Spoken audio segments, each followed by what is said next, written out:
ನಮಸ್ತೆ, ನೀವು ನೋಡ್ತಾ ಇದ್ದೀರಾ ಫಿಲ್ಮ್ ಬೀಟ್ ಕನ್ನಡ. ನಾನು ಯಶವಂತ್, ಡೈರೆಕ್ಟರ್, ನಿರ್ದೇಶಕ, ದ ಕ್ಯಾಪ್ಟನ್ ಆಫ್ ಶಿಪ್ ಅಂತಾರೆ, ಕ್ಯಾಪ್ಟನ್ ಆಫ್ ದ ಟೀಮ್ ಅಂತಾರೆ. ಸೊ ಡೈರೆಕ್ಟರ್ ಆಗಬೇಕು ಅಂತ ಸಾಕಷ್ಟು ವರ್ಷಗಳಿಂದ ಕನಸುಗಳನ್ನು ಕಂಡು ಗಾಂಧಿನಗರಕ್ಕೆ ಬಂದು ಚಪ್ಪಲಿ ಸವಿಸ್ಕೊಂಡು ಒಂದು ಆಪರ್ಚುನಿಟಿನ ಪಡ್ಕೊಂಡು ಒಂದಷ್ಟು ಜನರ ಕೈ ಕೆಳಗಡೆ ಕೆಲಸವನ್ನು ಮಾಡಿಕೊಂಡು ಅದಾದ ನಂತರದಲ್ಲಿ ನಾನೊಂದು ಕತೆ ಮಾಡ್ಕೊಂಡಿದ್ದೀನಿ. ಅದಕ್ಕೆ ನಿರ್ಮಾಪಕರ ಹುಡುಕಾಟ ಒಂದಷ್ಟು ಮಾಡಿಕೊಂಡು ಅದಾದ ನಂತರದಲ್ಲಿ ಒಂದು ಸಿನಿಮಾನ ಮಾಡಿ ರಿಲೀಸ್ ಆಗಿ ಆ ಸಿನಿಮಾ ಸಕ್ಸಸ್ಸು ಫೇಲ್ಯೂರು ಅಲ್ಲಿವರೆಗೂ ಕೂಡ ತಾನೇ ಜವಾಬ್ದಾರಿಯನ್ನು ಹೊತ್ತುಕೊಂಡು ಒಬ್ಬ ನಿರ್ದೇಶಕ ಇರ್ತಾನೆ. ಯಾಕೆ ಇಷ್ಟೊಂದೆಲ್ಲ ನಿರ್ದೇಶಕರ ಬಗ್ಗೆ ಮಾತಾಡ್ತಾ ಇದ್ದೀನಿ ಅಂತಂದರೆ, ಇವತ್ತು 2025ರಲ್ಲಿ ಸಾಕಷ್ಟು ಸಿನಿಮಾಗಳೆಲ್ಲ ಬಂತು. ಅದರಲ್ಲಿ ಒಂದಷ್ಟು ಸಿನಿಮಾಗಳು ತಮ್ಮ ಒಂದು ಟೈಟಲ್ನಿಂದ ಸಿಕ್ಕಾಪಟ್ಟೆ ಒಂದು ಕ್ಯಾಚಿ ಟೈಟಲ್ ಅಂತ ಕೂಡ ಅನ್ನಿಸ್ಕೊಳ್ತು. ತಮ್ಮ ಕತೆಗಳಿಂದ ಒಂದು ಒಳ್ಳೆಯ ರಿವ್ಯೂ ಕೂಡ ಪಡ್ಕೊಂಡಂಥ ಒಂದಷ್ಟು ಭರವಸೆ ನಿರ್ದೇಶಕರನ್ನ ಇವತ್ತು ನಾನು ಕರ್ಕೊಂಡ್ಬಂದಿದ್ದೀನಿ. ಸೊ ಈ ಒಂದು ಎಪಿಸೋಡ್ ಸಖತ್ ಇಂಟ್ರೆಸ್ಟಿಂಗ್ ಆಗಿರುತ್ತೆ. ಅಪ್ಕಮಿಂಗ್ ಯಾರು ಡೈರೆಕ್ಟ್ ಮಾಡಬೇಕು ಅಂತ ಅಂದ್ಕೊಂಡಿರ್ತಾರೋ ಇದು ನಿಮಗೆ ಒಂದು ಒಳ್ಳೆ ಇಂಟರ್ವ್ಯೂ ಅಂತ ಹೇಳ್ತಾ ಜಾಸ್ತಿ ಮಾತಾಡೋಕೆ ಹೋಗಲ್ಲ. ಡೈರೆಕ್ಟ್ ನಿರ್ದೇಶಕರು ಯಾರ್ಯಾರು ಅಂತ ನಿಮಗೆ ಇಂಟ್ರಡ್ಯೂಸ್ ಮಾಡಿಸ್ತೀನಿ. ಹಾಗೆ ಒಂದಷ್ಟು ಮಾತುಕತೆ ಮಾಡ್ತಾ ಹೋಗೋಣ. ಸಿನಿಮಾ ಬಂದ ತಕ್ಷಣ ಅದೇನು ಓಪನ್ ಆಗಿರಲ್ಲ, ಬನ್ನಿ ಕರ್ಕೊಂತಿದ್ದೀನಿ. ಎಕ್ಸಾಮ್ ಹಿಂದಿನ ದಿನ ಯಾರು ಓದ್ಕೊಳ್ಳಲ್ಲ ಅಂತಂದ್ರೆ ಕೂರಿಸ್ಬಿಟ್ಟು ಮಾಮ ಒಂದ್ ಒಳ್ಳೆ ಕಥೆ ಇದೆ ಬಾಯಲ್ಲಿ. ಸ್ಕೂಲಲ್ಲೆಲ್ಲ ನೀವು ದೊಡ್ಡವರನ್ನು ಏನಾಗ್ತೀರಾ ಅಂತೆಲ್ಲ ಕೇಳಿದ್ರೆ ಡೈರೆಕ್ಟರ್ ಅಂತ ಇದ್ರು. ಇತ್ತೀಚೆಗೆ ಎಲ್ದಿ ಯಾವ ಸಿನಿಮಾ ಆಗ್ತಾ ಇದೆ ಅಪ್ರೋಚ್ ಹೇಗಿರ್ಬೇಕು ಅಂದ್ರೆ depends on who the producers. ಈಗ ನಾವೇನಕ್ಕೆ ಬಂದಿದೀವಿ, ಏನ್ ಆಗ್ತಾ ಇದೆ, ಮನಸ್ಸಿಗೆ ಸಿನಿಮಾ, ಹೊಟ್ಟೆಗೆ ಬೇರೆ ವ್ಯವಹಾರಗಳು. ಅದೆಲ್ಲ ಕಂಪ್ಲೀಟ್ ಮಾಡೋದಕ್ಕಾಗಲ್ಲ, ಕಂಪ್ಲೀಟ್ ಮಾಡಿದ್ಮೇಲೆ ರಿಲೀಸ್ ಮಾಡಕ್ ಹೋಗಲ್ಲ. ಮಾಡಿದ್ರೆ ಈ ತರದ ಒಂದು ಪ್ರಾಸೆಸ್ ಅಲ್ಲಿ ನಾನು ಇನ್ವಾಲ್ವ್ ಆಗಿದೆ. ಸರ್, ಮತ್ತೊಮ್ಮೆ 4 ಜನ ನಿರ್ದೇಶಕರಿಗೆ, ಅದು ಭರವಸೆ ನಿರ್ದೇಶಕರಿಗೆ ಮತ್ತೊಮ್ಮೆ ವೆಲ್ಕಮ್ ಮಾಡ್ತಾ ಇದ್ದೀನಿ sir. Welcome to film beat Kannada. So ಮತ್ತೊಮ್ಮೆ ಹೇಗಿದ್ದೀರಾ ಸರ್? ಎಲ್ಲ ಸೂಪರ್ ಚೆನ್ನಾಗಿದ್ದೀರಿ ಎಲ್ಲ? ಸೊ ನಿಮ್ಮ ಸ್ಮೈಲ್ ಹೇಳ್ತಾ ಇದೆ ಚೆನ್ನಾಗಿದ್ದೀನಿ ಅಂತ. ಯಾಕಂದ್ರೆ ಲೀಡ್ ಕೊಡ್ಬೇಕಾದ್ರೆ ಹೇಳಿದೆ ಸರ್, 2025 ನಲ್ಲಿ ಒಂದಷ್ಟು ಸಿನಿಮಾಗಳು ಬರುತ್ತೆ ಹೋಗುತ್ತೆ. ಕೆಲವೊಂದು ಓಕೆ ಈ ಸಿನಿಮಾ ನೋಡ್ಲೇಬೇಕು ಅಂತ ಅನ್ಸುತ್ತೆ, ಬಿಕಾಸ್ ಆಫ್ ನೀವು ಮಾಡುವಂತ ಒಂದು ಗ್ಲಿಮ್ಸ್ ಸ್ಟಾರ್ಟಿಂಗ್ ಏನ್ ಬಿಡ್ತೀರಾ ಅಥವಾ ನಿಮ್ಮ ಒಂದು ಟೈಟಲ್ಗಳು. ಇಲ್ಲಿ ಏನ್ ಕೂರ್ಸಿ ನಿರ್ದೇಶಕರಿಗೆ ನನಗೆ ತುಂಬಾ ಖುಷಿ ಆಗ್ತಾ ಇದೆ ಗೊತ್ತಾ, ನಿಮ್ಮ ಪ್ರತಿ ಸಿನಿಮಾಗಳ ಟೈಟಲ್ ಸಿಕ್ಕಾಪಟ್ಟೆ ಕ್ಯಾಶಿ ಆಗಿದೆ. ಸೊ ದಿನ ನಿತ್ಯ ನಾವು ಯೂಸ್ ಮಾಡುವಂತ ಟೈಟಲ್ಗಳು. ಸೊ ಅಂದ್ರೆ ನಮಗೆ ಗೊತ್ತಿಲ್ಲದೆ ಕೆಲವೊಂದು ಬರುತ್ತೆ. ಸೊ ಆ ಟೈಟಲ್ಗಳನ್ನ ಇಟ್ಟಿರೋದ್ರಿಂದ ಹಾಗೆ ನಿಮ್ಮ 4 ಜನಕ್ಕೆ ಫಸ್ಟ್ ಇಂಟರ್ವ್ಯೂ ಮಾಡ್ತಾ ನನಗೆ ಬಹಳ ಖುಷಿ ಆಗ್ತದೆ. ಬಿಕಾಸ್ ಕೆಲವೊಂದು ಸಿನಿಮಾ ಅಂತ ಬರೀ ಒಬ್ಬೊಬ್ಬರೇ ಸಿಗ್ತಾ ಇರ್ತೀವಿ. ಇವತ್ತು 4 ಜನಕ್ಕೆ ಕೂರಿಸಿದೀನಿ. ಫಸ್ಟ್ ಆಫ್ ಆಲ್ ನಿಮ್ಗೆ ಹೆಂಗ ಅನ್ನಿಸ್ತಾ ಇದೆ ಸರ್, ಬೇರೆ ಬೇರೆ ಸಿನಿಮಾಗಳ ನಿರ್ದೇಶಕರು ಇವತ್ತು ಒಟ್ಟಿಗೆ ಕಾಣಿಸ್ಕೊಳ್ತಾ ಇರೋದು? ಖುಷಿ ಇದೆ. ಆಕ್ಚುಲಿ ಇವರು 3 ಜನ ಫಸ್ಟ್ ಟೈಮ್ ನಾನು ಮೀಟ್ ಮಾಡಿದ್ವಿ. ಓಕೆ, ಒಂದಿಷ್ಟು ವಿಷಯಗಳು ಶೇರಿಂಗ್ ಆಗ್ತಾ ಇರುತ್ತೆ, ನಾವು ಮೀಟ್ ಆಗ್ತಾ ಇರುತ್ತೆ. ಸಖತ್ ಖುಷಿ ಇದೆ.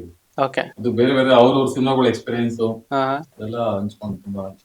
ಓಕೆ ಸರ್, ಹಂಗಾರೆ ನಿಮ್ 3 ಜನಕ್ಕೂ ಎಲ್ಲ 100%. ನನಗೂ ಇವರೆಲ್ಲ ಇವತ್ತೇನೆ ನಾನು ಮೀಟ್ ಮಾಡ್ತಾ ಇದ್ದೆ. ಇವ್ರು ನಮ್ಮ ಏರಿಯಾದವ್ರೆ, ಗೊತ್ತಾಗ್ಪುರಂ ಅವರು. ಬಟ್ ನಾವು ಫೇಸ್ಬುಕ್ ಅಲ್ಲಿ ಮೆಸೇಜ್ ಮಾಡಿದ್ವಿ ಒಂದ್ 2,000 ಸಿನಿಮಾ ನೋಡಿದಾಗೆಲ್ಲ.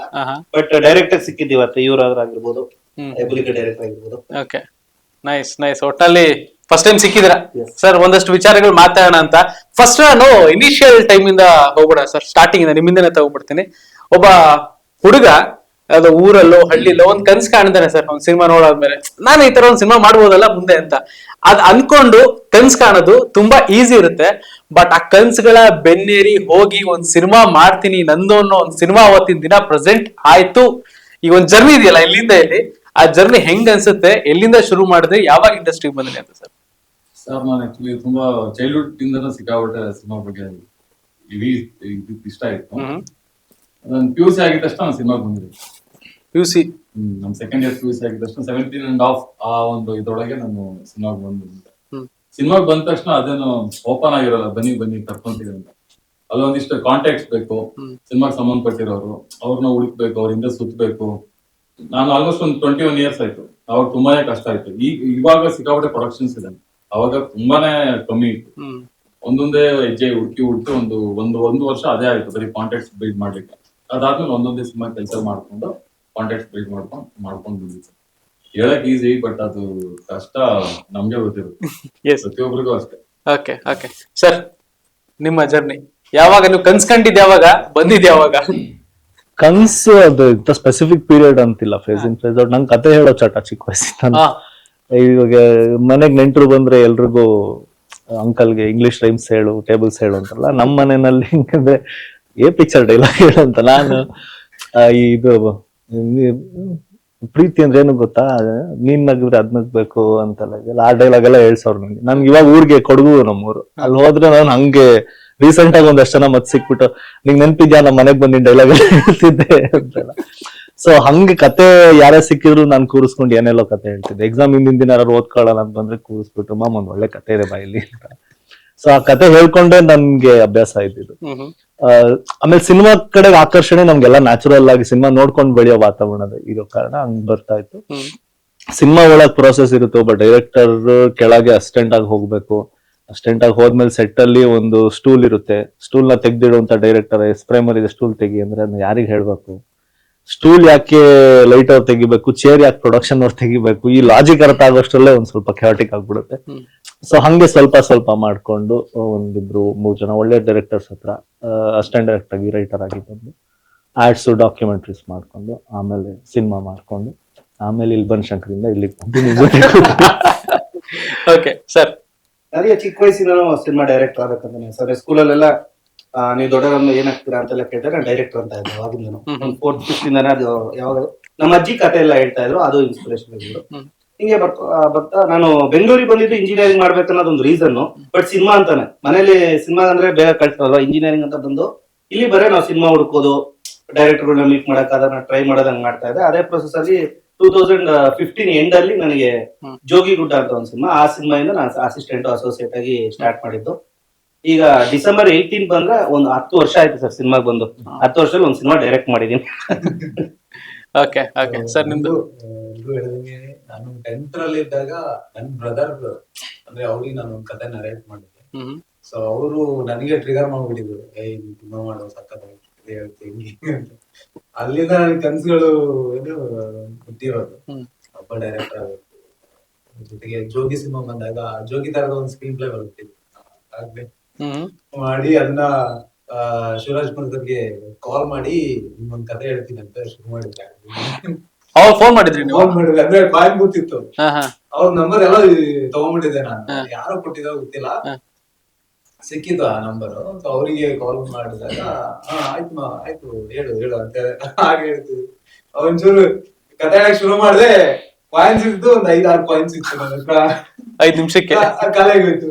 ಅಯ್ಯೋ ಇದೇನ್ ಮಾಡೋದು ಅಂತಂದು ಇನ್ನೊಂದ್ಸರಿ ಕಾಲ್ ಮಾಡಿದಾಗ ಅಷ್ಟರಲ್ಲೇ ಡಾಕ್ಟರ್ ರಾಜ್ಕುಮಾರ್ ಅವರು ತೀರಿ ಹೋಗಿತ್ತು. ಸೊ ಅಲ್ಲಿಂದ ಹಾಗೆ ಅಗೇನ್ ಆ ಜರ್ನಿ ತಂದು ಇಲ್ಲಿ ನಿಲ್ಲಿಸ್ತು. Yes yes yes. ಶಿವಣ್ಣನ ಪಕ್ಕನ ವಾಯ್ಸ್ ಅವರೇ, ಅದೇ ಪಕ್ಕ ನನಗೆ ಶೋ ಓಕೆ ಶಿವಣ್ಣನೇ ನನ್ ಜೊತೆ ಮಾತಾಡಿ. ಸೊ ಅದು ನನಗೆ ತುಂಬಾ ಸಖತ್. ಅದಾದ್ಮೇಲೆ ಮತ್ತೆ ಈಗ ಮೀಟ್ ಮಾಡಕ್ ಹೋಗಿಲ್ವಾ? ಇಲ್ಲ.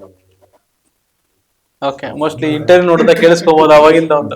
ಓಕೆ ಸರ್, ಈಗ ಒಂದಷ್ಟು ಜನ ಹೇಳ್ತಿದ್ದಾರೆ ಅಸಿಸ್ಟೆಂಟ್ ಆಗಿ ಬಂದ್ರಿ, ಕೆಲವೊಂದ್ ಜೊತೆ ಎಲ್ಲ ನಾನು ಕೆಲ್ಸಕ್ಕೆ ಸೇರ್ಕೊಂಡೆ ಅಂತ. ಸಿನಿಮಾ ನಾನು ಒಂದ್ ಸಿನಿಮಾ ಡೈರೆಕ್ಟ್ ಮಾಡ್ತೀನಿ ಅಂತಂದ್ರೆ ಈ ಅಸಿಸ್ಟೆಂಟ್ ಅಸೋಸಿಯೇಟ್ ಆಗಿ ಎಷ್ಟು ಹೆಲ್ಪ್ ಆಗುತ್ತೆ? ಇಲ್ಲ ಕೆಲವರು ಒಂದಷ್ಟು ಸ್ಕೂಲ್ಗಳಿಗೆ ಹೋಗಿ ಡೈರೆಕ್ಷನ್ ಬಗ್ಗೆ ಟೆಕ್ನಿಕಲಿ ತಿಳ್ಕೊಂಡು ಬಂದು ಟಕ್ ಅಂತ ಡೈರೆಕ್ಷನ್ ಮಾಡೋರು ಕೂಡ ಇದ್ದಾರೆ. ಅದ್ ಹೆಲ್ಪ್ ಆಗತ್ತಾ, ಇದು ಹೆಲ್ಪ್ ಆಗತ್ತಾ ಅಂತ? ಸರ್ ಪ್ರಾಕ್ಟಿಕಲ್ ಈ ಕೆಲಸ ಮಾಡೋದ್ರ ಸರ್, ಅದೆಲ್ಲ ಏನಾದ್ರು ಓದ್ಕೊಳ್ಳೋದಷ್ಟೇ ಮಾಡ್ಲಿಕ್ಕೆ ಆಗಲ್ಲ. ಏನೇ ಓದ್ಬೋದು, ಏನೇ ಇದ್ ಮಾಡ್ಬೋದು, 3 ತಿಂಗಳು 6 ತಿಂಗಳು ಕ್ಲಾಸಸ್ ಹೋಗ್ಬೋದು. ಬಟ್ ಪ್ರಾಕ್ಟಿಕಲ್ ಆಗಿ ಹಿಡಿದು ಕೆಲಸ ಮಾಡೋದೇ ನಿಜವಾಗ್ಲೂ ಕೆಲಸ ಕಲಿಯಕ್ಕಾಗುತ್ತೆ. ಅದರ್ವೈಸ್ ಅದು ತುಂಬಾನೇ ಕಷ್ಟ. ಕೆಲವು 1000ಕ್ಕೆ ಒಬ್ಬ ಆತರ, ಅದು ಎಲ್ಲರೂ ದೊಡ್ಡವ್ರು ಗೊತ್ತಿರೋರು ಇಟ್ಕೊಂಡು ಒಂದ್ ಸಿನಿಮಾ ಮಾಡ್ಕೋಬಹುದಷ್ಟೇ. ಬಟ್ ಪ್ರಾಕ್ಟಿಕಲ್ಲೇ ಬೇರೆ, ಅದು ಥಿಯರಿ. ಓಕೆ, ಎಲ್ಲೋ ಒಂದ್ ಕಡೆ ಕೇಳಿದ್ದೆ ಸರ್, ಪ್ರಶಾಂತ್ ನೀಲ್ ಅವರು ನಾನು ಅಷ್ಟು ಕೆಲಸ ಮಾಡಕ್ ಹೋಗಿಲ್ಲ, ಅಲ್ಲಿ ನಾನು ನೋಡ್ದೆ, ಅಲ್ಲಿ ತಿಳ್ಕೊಂಡೆ ಒಂದಷ್ಟು ಏನೇನ್ ವಿಷಯಗಳು, ಬಂದ್ ಸಿನಿಮಾ ಮಾಡಿದೆ ಅಂತ. ಅವರು ಅಷ್ಟೇನೆ ಸರ್, ಆಕ್ಚುಲಿ ಅದರಿಂದ ಸಿಕ್ಕಾಪಟ್ಟೆ ಹೋಮ್ವರ್ಕ್ ಇದೆ. ಇವಾಗ ಉಗ್ರಂ ಅಂತ ಅಂದ ತಕ್ಷಣ ಉಗ್ರಂ ಇಂದ ಎಷ್ಟು ವರ್ಷ, ಎಷ್ಟು ದಿನ, ಎಷ್ಟು ದಿನ ಶೂಟ್ ಮಾಡಿದ್ರು, ಅವ್ರದೇ ಪ್ರೊಡಕ್ಷನ್, ಅವ್ರಿಗೆ ಬೇರೆ ಪ್ರೊಡಕ್ಷನ್, ಅವರೇ ಇದ್ರಲ್ಲಿ ಮಾಡ್ಕೊಂಡು ಮತ್ತೆ ಅವರು ಕಡೆಯವರೇ ಇರೋ ಜೊತೆ ಆತರ ಒಂದಿಷ್ಟು ಪ್ರೋಸೆಸ್, ಅದು ಸಿಕ್ಕಾಪಟ್ಟೆ ಟೈಮ್ ಟೇಕನ್ ಪ್ರೋಸೆಸ್. ಅದು ರೀಶೂಟ್ಸ್ ಆಗಿದೆ, ಎಲ್ಲ ಮಾಡಿದ್ದಾರೆ. ಅದೇ ಹೇಳ್ತಾನೆ 1000ಕ್ಕೆ ಒಬ್ಬ ಅಂತ. ಅದೇ ಎಕ್ಸೆಪ್ಷನಲ್ ಟ್ಯಾಲೆಂಟ್ಸ್ ಇರ್ತಾರೆ. ಈಗ ಅರ್ಜಿಗೂ ಅದೇ ತರ ಹೇಳ್ತಾರೆ, ಎಕ್ಸೆಪ್ಷನಲ್ ಟ್ಯಾಲೆಂಟ್ಸ್ ಅಂತ ಬರುತ್ತೆ. ಅದು ಅಂದ್ರೆ ಫಾಸ್ಟ್ ಲರ್ನರ್ಸ್ ಇರ್ತಾರೆ. ಅಂದ್ರೆ ಕೆಲವು ನಾವ್ ಅದನ್ನ ಕಲಿಯಲಿಕ್ಕೆ 1 ವರ್ಷ ತಗೊಬಹುದು, ಅವ್ರು ಒಂದೇ ದಿನದಲ್ಲಿ ಕಲಿಬಹುದು. ಆತರ ಇರ್ತಾರೆ. ಕೆಲವರು ಆ ಚಾನ್ಸಸ್ ಇದೆ ಸರ್. ಅಡ್ಗೆ ಮಾಡೋ ತರ ನೀವು 1 ವರ್ಷ ಫುಲ್ 2 ವರ್ಷ ಪುಸ್ತಕದಲ್ಲಿ ಏನೆಲ್ಲ ರೆಸಿಪಿ ಇದೆ, ಇದನ್ನ ಈ ಬಿರಿಯಾನಿನ ಹಿಂಗೆಲ್ಲ ಮಾಡ್ಬೋದು ಅಂತ 100 ರೆಸಿಪಿ ತಗೊಬಂದು 2 ವರ್ಷ ಓದ್ತೀರಾ. ಇಲ್ಲ ಅಂತಂದ್ರೆ ಅವ್ರು ಸಕ್ಕದಾಗಿ ಬಿರಿಯಾನಿ ಮಾಡ್ತಾನೆ, ನನ್ನ ಫ್ರೆಂಡು 2 ವರ್ಷ ಅವ್ನು ಮಾಡೋದನ್ನೇ ನೋಡ್ತೀನಿ. ಅವ್ನು ತಗೊಂಡ್ ಈರುಳ್ಳಿ ಅಂಗಡಿಗೆ ಹೋಗ್ತಾನೆ ಕೊಡೋದು, ಮಗ ನಿಂಗೆ ಏನ್ ಹೆಚ್ಚಿಕೊಡ್ಬೇಕ ಹೇಳು, ಅವ್ನು ಮಾಡ್ತಾನೆ. ಸೊ ನಾನು 2 ವರ್ಷ ಅದನ್ನೂ ಮಾಡ್ಬೋದು, 2 ವರ್ಷ ಪುಸ್ತಕ ತಗೊಂಡ್ ರೆಸಿಪೀಸ್ನು ಓದ್ಬೋದು. ನಾನ್ ಮಾಡೋ ಬಿರಿಯಾನಿ ಮಾಡಕ್ಕಾಗದೆ ಅವಾಗ ನಾನು ಹೋಗ್ಬಿಟ್ಟು ನಾನ್ ಬಿರಿಯಾನಿ ಮಾಡ್ದೆ. ಅಲ್ಲಿ ತನಕ ಬೇರೆ I will be just observing things. Yes. ಒಂದು ಅವ್ನ್ ಮಾಡೋದ್ನ ನೋಡ್ಬೋದು, ಇಲ್ಲಾಂದ್ರೆ ಪುಸ್ತಕ ಓದ್ಬೋದು. ಇವೆರಡೂನು ಸಹಾಯ ಆಗುತ್ತೆ ನಾನ್ ಮಾಡ್ಬೇಕಾದ್ರೆ. ಇದಿದ್ದಾಗ ಸಹಾಯ ಆಗುತ್ತೆ. ನಾನೇ ಅಲ್ಲೊಂದ್ಸಲ ಬಿರಿಯಾನಿ ತಿಂದ್ರೆ ಇದಿರ್ಬೋದು ಅಂತಾನು ನಾನು ಯೋಚನೆ ಮಾಡ್ಕೊಂಡು ಮಾಡ್ಬೋದು, ಅದು ಚೆನ್ನಾಗ್ ಆಗ್ಬೋದು. End product is biryani. ಅದನ್ನ ಮಾಡೋದಕ್ಕೆ ಏನ್ ಬೇಕಾದ್ರೂ ಮಾಡ್ಬೋದು, ಮಾಡ್ಬೇಕು ಇವ್ರು ಹೇಳ್ದಂಗೆ. ಆಕ್ಚುಲಿ ನೆಕ್ಸ್ಟ್ ಕ್ವಶನ್ ಅದೇ ಇತ್ತು. ಈಗ ನೀವು ಹೇಳ್ತಾ ಇರ್ತೀರ ಒಂದಷ್ಟು ವರ್ಷಗಳ ಜರ್ನಿ, ಸೊ ಇಷ್ಟು ವರ್ಷ ಆದ್ಮೇಲೆ ಒಂದೇ ಸಿನಿಮಾ ನಾನು ಮಾಡಿದೀನಿ ಅಂತ. ಸೊ ಒನ್ ಟೈಮ್ ಅಲ್ಲಿ ನಾನು ಒಂದಷ್ಟು ಗೊತ್ತಾಗಿದೆ, ನನಗೆ ಟೆಕ್ನಿಕಲ್ ಗೊತ್ತಾಗಿದೆ, ಸಿನಿಮಾ ಹೆಂಗ್ ವರ್ಕ್ ಆಗುತ್ತೆ ಪ್ರತಿಯೊಂದು ಕೂಡ ಗೊತ್ತಾಗಿದೆ. ಈಗ ನಾನು ಸಿನಿಮಾ ಮಾಡಬಹುದು ಅನ್ನೋ ಆ ಒಂದು ಮೆಚುರಿಟಿ ಮತ್ತೆ ಆ ಒಂದು ಐಡಿಯಾ ಯಾವ ಟೈಮಲ್ಲಿ ಶುರು ಆಗುತ್ತೆ? ಬಿಕಾಸ್ ಏನಕ್ಕೆ ಕೇಳ್ತೀನಿ ಅಂದ್ರೆ, ಈಗ 1 ತಿಂಗಳು 2 ತಿಂಗಳು ಅಸಿಸ್ಟೆಂಟ್ ಆಗೋ ಅಸೋಸಿಯೇಟ್ ಆಗೋ ಒಂದಷ್ಟು ಕೆಲಸ ಮಾಡ್ಬಿಟ್ರೆ ನೆಕ್ಸ್ಟ್ ನಾನೇ ಡೈರೆಕ್ಷನ್ ಮಾಡ್ಬಿಡ್ತೀನಿ ಅನ್ನೋ ಲೆವೆಲ್ ಈಗಿನ ಹುಡುಗರು ಬಂದ್ಬಿಡ್ತಾರೆ ಅಂತ ಅಂದಾಗ ಅವರು ಕತೆ ಹೇಳಕ್ ಸ್ಟಾರ್ಟ್ ಮಾಡಿರ್ತಾರೆ. ಆಲ್ರೆಡಿ ಪ್ರೊಡ್ಯೂಸರ್ ಹೋಗ್ತಾರೆ, ಅಪ್ರೋಚ್ ಮಾಡ್ಬಿಡ್ತಾರೆ, ಆಲ್ರೆಡಿ ಎಲ್ಲಾರು ಮಾಡ್ಬಿಡ್ತಾರೆ. ಇಷ್ಟೊಂದು ಈಸಿನ ಅಂತ ಕೆಲವೊಮ್ಮೆ ಅನಿಸ್ಬಿಡುತ್ತೆ ಡೈರೆಕ್ಟರ್ ಆಗೋದು. ಇನ್ ಕೆಲವೊಮ್ಮೆ ನಿಮ್ಮ ಜರ್ನಿಗಳು ಕೇಳಿದ 10 ವರ್ಷ 15 ವರ್ಷ ಅಂತ ಅಂದಾಗ ಇಷ್ಟೊಂದು ಕಷ್ಟ ಇದೆಯಾ? ಯಾವ್ದು ಎಲ್ಲಿ ಹೆಂಗೆ ಮೆಚುರಿಟಿ ಲೆವೆಲ್ ಯಾವ ತರ ವರ್ಕ್ ಆಗುತ್ತೆ? ನನ್ಗೆ ಏನಾಗಿತ್ತು ಅಂದ್ರೆ, ನಾನು ಅಕಾಡೆಮಿಕ್ ಆಗಿ ಸಿನಿಮಾ ಕಲ್ತಿರೋದು. ಸೊ ನನ್ಗೆ ಒಂದು ಏನಾಯ್ತು, ನಾನು ಸಿನಿಮಾ ಮಾಡ್ಬೇಕನ್ನೋದು ಒಂದು ನನ್ನ ಗೋಲ್. ಸೊ ನಾನು ಅಕಾಡೆಮಿಕ್ ಕಲಿತಾ ಸಿನಿಮಾಗಳನ್ನ ನೋಡ್ತಾ ಇರ್ತಾ, ಸೊ ಒಂದಿಷ್ಟು ಸಿನಿಮಾ ಆಸಕ್ತರು ಜೊತೆಗೆ ಪ್ರಾಕ್ಟಿಕಲ್ ಆಗಿ ಕಲ್ತರು ಎಲ್ರು ನನ್ನ ಸರೌಂಡಿಂಗ್ ಬಂದಾಗ, ಆವಾಗ ಅವರ ಮೆಂಟಾಲಿಟಿ ಅಂದ್ರೆ ಅವರು ಏನು ಥಿಂಕ್ ಮಾಡೋ ರೀತಿ, ನಾವು ಥಿಂಕ್ ಮಾಡೋ ರೀತಿಗಳು ಒಂದಿಷ್ಟು ಅದನ್ನ ಆತ್ಮಾವಲೋಕನ ಅಥವಾ ಅದನ್ನ ವಿಮರ್ಶೆಗೊಳಗಿರುತ್ತಾಗ ನಮ್ದು ಕೆಪಾಸಿಟಿ ಗೊತ್ತಾಗುತ್ತೆ ಅನ್ಸುತ್ತೆ ನಮ್ಗೆ. ನನ್ಗದ ಆಗಿದೆ ಅಂದ್ರೆ ಒಂದಿಷ್ಟು ಟೀಮ್ ಜೊತೆ ನಾನು ಕೆಲಸ ಮಾಡುವಾಗ, ಸೊ ಅಂದ್ರೆ ಐಡಿಯಾಸ್ ಇವ್ರಿಗಿಂತ ನನ್ನ ಹತ್ರ ಬೆಟರ್ ಇದೆ.